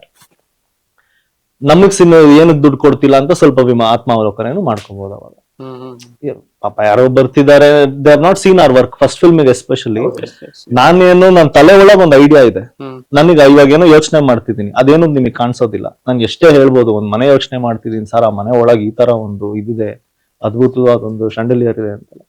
ನಿಮಗ್ ಗೊತ್ತೇ ಆಗ್ತಿಲ್ಲ ನಾನೇನ್ ಇಮ್ಯಾಜಿನ್ ಮಾಡ್ತೀನಿ ಅಂತ. ಸರ್ ಆ ಶಾಂಡಲಿಯರ್ ನಾನು ನಾಳೆ ಕನ್ಸ್ಟ್ರಕ್ಟ್ ಮಾಡ್ತೀನಿ, ದುಡ್ಡು ಕೊಡಿ ಅಂತ ಕೇಳ್ತೀನಿ. ಅಂತೂ ನೀವೊಬ್ರು ಪುಣ್ಯಾತ್ಮರು ದುಡ್ಡು ಕೊಡ್ತೀರಾ ನನಗೆ. So I should respect that. Because you are at more risk. ನನ್ ಮೇಲೆ ದುಡ್ಡು ಹಾಕ್ತಿದ್ದೀರಲ್ಲ, ನಂದೊಂದು ಇದೊಂದು ಆಶಾ ಗೋಪುರ ಇದೆಯಲ್ಲ, ಅದ್ರ ಮೇಲೆ ದುಡ್ಡು ಹಾಕ್ತಿದ್ದೀರಾ ನೀವು. You are just banking upon my words. ನಾನು ಅದನ್ನ ಅಷ್ಟೇ ಕರೆಕ್ಟ್ ಆಗಿ ಮಾಡ್ತೀನೋ ಇಲ್ವೋ ಅಂತಾನೂ ಗೊತ್ತಿಲ್ಲ. That is your greatness, I should respect. ಆಮೇಲೆ ಈಗ ಮನೆಯಲ್ಲಿ ನಮ್ಮ ಅಪ್ಪರಿಗೆ ಹುಟ್ಟಿಸಿದ ಅಪ್ಪಗೆ ಒಂದು 50,000 10,000 ದುಡ್ಡು ಕೇಳಿದ್ರೆ ಅದು ಪ್ರಶ್ನೆ ಕೇಳ್ತಾರೆ. ಕರೆಕ್ಟ್. ಈಗ ನಮ್ದೊಂದು ಸಣ್ಣ ಐಡಿಯಾಗೆ ಪ್ರೊಡ್ಯೂಸ್ ಮಾಡ್ತಾ ಇದಾರೆ ಅಂದಾಗ ಅದು ನಾವೀಗ 2ನೇ ಸಿನಿಮಾ ಅಂದಾಗ ಒಂದ್ ಲೆಕ್ಕ ಬರುತ್ತೆ. ಇಲ್ಲ ನಾವೇನೋ ಮಾಡಿದೀವಿ, ಇದು ನಾನು ಮಾಡಿದೀನಿ ಅಂತ ಒಂದು ತೋರಿಸ್ಬೋದು. 1ನೇ ಸಿನಿಮಾಗೆ ಜಸ್ಟ್ ಆ ಪ್ರೊಡ್ಯೂಸರ್ ನಮ್ಮ ಐಡಿಯಾ ಮೇಲೆ ನಂಬಿರ್ತಾರೆ. ಐಡಿಯಾ ನಾವ್ ಅದಕ್ಕೂ ಸ್ವಲ್ಪ ರೆಸ್ಪೆಕ್ಟ್ ಅನ್ನೋದು ಕೊಡ್ಬೇಕಾಗತ್ತೆ. ಅವರು ಅಲ್ಲಿ ಬಡ್ಡಿಯಿಂದ ಬಡ್ಡಿ ಎಲ್ಲ ಸರ್ ಅವರು ತಲೆ ಹೊಡೆದ ದುಡ್ಡು ತಗೋ ಬಂದಿರ್ಲಿ, ತಲೆ ಹೊಡೆಯಕ್ಕೆ ಎಫರ್ಟ್ ಹಾಕಿರ್ತಾರೆ. ಅವ್ರು ಏನೋ ಅನಾಚಾರ ಮಾಡಿದ್ದಾರೆ, ಅನಾಚಾರ ಮಾಡಕ್ ಎಫರ್ಟ್ ಹಾಕಿರ್ತಾರೆ. ಅವ್ರ ಅದ್ರಲ್ಲಿ ಏನೆಲ್ಲ ಮಾಡ್ಕೋಬಹುದು. ಪ್ಯಾಷನ್, ಅವ್ರು ಅದ್ರ ಜೊತೆ ಎಕ್ಸ್ಟ್ರಾ ಮನಿ ರಿಸ್ಕ್ ಇರುತ್ತೆ. ಎಸ್ಪೆಷಲಿ ಫಸ್ಟ್ ಟೈಮ್ ಡೈರೆಕ್ಟರ್ಸ್ಗೆ ಹೇಳ್ತಾರೆ, ಒಬ್ಬ ತಗೊಂಡ್ ಫಸ್ಟ್ ಟೈಮ್ ಡೈರೆಕ್ಟರ್ ಕೊಡಬೇಕು ಅಂತಂದ್ರೆ he is interesting so much upon the director. ಇದೊಂದು ಕರೆಕ್ಟ್. ಅಟ್ಲೀಸ್ಟ್ ಬೈತಾರೋ ಇದ್ ಮಾಡ್ತಾರೋ ಸಿನಿಮಾ ಕಂಪ್ಲೀಟ್ ಮಾಡ್ತಾರಲ್ಲ, ಹೌದು ಬಿಟ್ಟು ಅಂದ್ರೆ ಎಲ್ಲರೂ ಹೌದು ಸ್ವಲ್ಪ ಡಿಲೇ ಆದ್ರೂ ಸಿನಿಮಾ ಕಂಪ್ಲೀಟ್ ಆಗುತ್ತಲ್ಲ. ಅಟ್ಲೀಸ್ಟ್ ಸಿನಿಮಾ ಕಂಪ್ಲೀಟ್ ಮಾಡ್ಬೇಕು. ಈಗ ಕಾಂಗ್ರೆಸ್ ಅದಕ್ಕೆ ಸಿನಿಮಾ ಗೆದ್ದು ಎಲ್ಲರಿಗೂ ಅವರು ದುಡ್ಡು ಬಂದ್ರೆ ಓಕೆ, ಬಂದಿಲ್ಲ ಅಂದ್ರೆ ಅಲ್ಲಿ ಮತ್ತೆ ಜಗಳ. ಈ ವರ್ಷ 295 ಸಿನಿಮಾ ರಿಲೀಸ್ ಆಗಿದೆ ಅಂತ ನಿಮ್ಗೆ ಅನೌನ್ಸ್ ಆಗಿರೋ 500 ಆಗಿರ್ತವೆ. ಕರೆಕ್ಟ್. 100 ಸಿನಿಮಾ ಎಲ್ಲಿ ನಿಂತ್ಕೊಂಡಿರ್ತಾವೋ ಗೊತ್ತೇ ಇರಲ್ಲ. ಕಂಪ್ಲೀಟ್ ಮಾಡೋದು ಇದೆಯಲ್ಲ ಸಿನಿಮಾ, ಅದಕ್ಕೊಂದು ಸಪರೇಟ್ ಧೈರ್ಯ. ಅದೆಲ್ಲರ ಕೈಲಿ ಕಂಪ್ಲೀಟ್ ಮಾಡೋದಕ್ಕಾಗಲ್ಲ. ಕಂಪ್ಲೀಟ್ ಮಾಡಿದ್ಮೇಲೆ ರಿಲೀಸ್ ಮಾಡಕ್ ಹೋಗಲ್ಲ. ಕಂಪ್ಲೀಟೇ 2 ಕೋಟಿ ಮಾಡಿರ್ತಾರೆ ಅನ್ಕೊಳ್ಳಿ, ರಿಲೀಸ್ ಮಾಡಕ್ ಬರೀ 20 ಲಕ್ಷ ಅಂದ್ರೆ ಆ 20 ಲಕ್ಷಕ್ಕೆ ಆಲ್ರೆಡಿ ಅವರು ಕಂಗೆಟ್ ಹೋಗ್ಬಿಟ್ಟಿರ್ತಾರೆ. ಲೈಕ್ ಆ 20 ಲಕ್ಷ ಮಾಡಿದ್ರೆ ಸಿನಿಮಾ ರಿಲೀಸ್ ಆಗುತ್ತೆ, ಆ 20 ಲಕ್ಷಕ್ಕೂ ರೆಡಿ ಇರಲ್ಲ. ಅದ್ರ ಕೊನೆಗೆ ಉಳಿಸ್ಬಿಡೋಣ ಆಗಿರುತ್ತೆ. ಅಲ್ಲ ಅಲ್ಲಿಗೆ ಸಿನಿಮಾ ರಿಲೀಸ್ ಆಗೋ ಟೈಮಲ್ಲಿ ಒಂದಿಷ್ಟು ಜನ ಬಂದ್ಬಿಟ್ಟು ಅವ್ರಿಗೆ ಕಿವಿಲಿ ಇದ್ ಮಾಡೋದು ಜಾಸ್ತಿ, ಅಲ್ಲಿ ಜಾಸ್ತಿ ಬ್ರೈನ್ ವಾಶ್ ಆಗೋದು. ಕರೆಕ್ಟ್. ಅದೊಂದು ಮೇಜರ್ ಪಾರ್ಟ್. ಕೇಳಬೇಕಾದ್ರೆ ಒಬ್ಬ ಡೈರೆಕ್ಟರ್ ಕೇಳ್ಕೊಂಡ್ ಬಂದಿರ್ತಾರೆ, ಬರಬೇಕಾದ್ರೆ ಇನ್ನೊಂದ್ 20-30 ಜನ ಆಲ್ರೆಡಿ ಸಿಕ್ಕಿರ್ತಾರೆ. ಅವಾಗ ಇದು ನನ್ ಪ್ರೊಸೆಸ್ ಅಲ್ಲಿ ನಾನು ನೋಡ್ಕೊಂಡ್ ಬಂದಿರೋ ಇದ್ರಲ್ಲಿ ನೋಡ್ತಾ ಇರೋದು. ಸಿಚುವೇಶನ್ ಹಂಗೆ ಇರುತ್ತೆ, ಇಲ್ಲೂ ದುಡ್ಡು ಖರ್ಚಾಗ್ತಿರುತ್ತೆ, ಹೇಳೋದಕ್ಕಿಂತ ಜಾಸ್ತಿ ಆಗ್ತಿದೆ ಹಾಗೆ ಹೀಗೆ ಅಂದಾಗ ಅವ್ನು ಹೇಳೋದಕ್ಕೂ ಎಲ್ಲ ಸಿಂಕ್ ಆಗಿ ಅವನೇ ಒಳ್ಳೆಯವನು ಇವರೆಲ್ಲ ಕೆಟ್ಟವ್ರು ಅನ್ನೋ ರೀತಿ ಪೋರ್ಟ್ರೇಟ್ ಆಗ್ಬಿಡ್ತು. ಅವ್ರದ್ದು ತಪ್ಪಲ್ಲ, ನೇಚರ್. ಸರ್ ಇವಾಗ ನೀವು ನದಿಲಿ ಈಜ್ಬೇಕು ಅಂತ ಹೇಳಿದ್ರೆ ಫುಲ್ ಖುಷಿನಲ್ಲಿ ಧುಮುಕ್ತಾ ಇದ್ದೀರಾ, ಸಖತ್ತಾಗಿದೆ. There is not much of current, ಶಾಂತವಾಗಿದೆ ನದಿ. ಹಾರ್ತೀರಾ, ಹೋಗ್ತಾ ಹೋಗ್ತಾ ಈಜ್ತಾ ಇದ್ದಂಗೆ ಸ್ವಲ್ಪ ಸುಳಿ ಗಿಳಿ ಎಲ್ಲ ಸಿಕ್ತು ನಿಮ್ಗೆ, ಇದು ಮುಳುಗ್ತಾ ಇದ್ದೀರಾ, ಒಂದ್ಸಲ ಮೇಲ್ ಬಂದ್ರೆ ಸಾಕು ಅನ್ಸ್ತಾ ಇದೆ, ಸಿಕ್ಕಿದ್ ಹಿಡ್ಕೊಳಕ್ ಶುರು ಮಾಡ್ತೀರಾ. ಒಂದ್ ಕೋಲ್ ಸಿಕ್ತು, ಅದು ತೇಳ್ತಾ ಇದ್ದಾನೆ, ಅದನ್ನು ಸುಮ್ನೆ ಇಟ್ಕೊಂತೀರಾ, ಏನೋ ಒಂದ್ ಆಗುತ್ತೆ. ಇವ್ರು ಹೇಳಿದ್ ಅಲ್ಲಿಗೆ ಬರುತ್ತೆ. ಹೋಗ್ತಾ ಹೋಗ್ತಾ ಟುವರ್ಡ್ಸ್ ದಿ ಎಂಡ್ ಮುಳುಗ್ತಾ ಇದೀನಿ ಅಂದಾಗ ಯಾರೇ ಹೇಳಿದ್ರು ಅದು ನಿಜ ಇರ್ಬೋದೇನೋ ಪಾಪ, ಸುಮ್ನೆ ಅವ್ರನ್ನ ಬೈಯೋದಿಕ್ ಆಗೋದಿಲ್ಲ. ಅದು ಲೈಕ್ ಅದೇ ಈಗ ಬರ್ತಾರ ಆ ಟೈಮ್ ಅಲ್ಲಿ ನಾವು ಅಷ್ಟ್ ನಂಬಿಕೆ ಕಳ್ಕೊಂಡಿರ್ತೀವಿ. ಆ ಟ್ರಸ್ಟ್ ಇದ್ರೆ ನಮ್ನೆ ಕೇಳ್ತಾ ಇರ್ತಾರೆ. ಅವ್ರು ನಾವ್ ನಂಬಿಕೆ ಕಳ್ಕೊಂಡಾಗ ಏನ್ ಮಾಡ್ತಾರ ಅವ್ರು ಒಂದ್ 20 ಜನ ಎಕ್ಸ್ಟ್ರಾನ ಕೇಳ್ತಾ ಇರ್ತಾರೆ.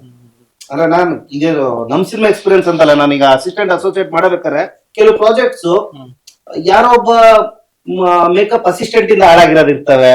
ಅಂದ್ರೆ ಅವನೇನೋ ಯಾರೋ ಹೀರೋಗೇನೋ ಹೇಳ್ಕೊಟ್ಟು ಆತರ ಪ್ರೊಡ್ಯೂಸರ್ಗೆ ಯಾರೋ ಒಬ್ಬ ಸಿನಿಮಾ ರಶಸ್ ನೋಡಕ್ ಬಂದಾಗ ಕೊಟ್ಬಿಟ್ಟು ನಿಂತಿರೋಗಿದಾವೆ.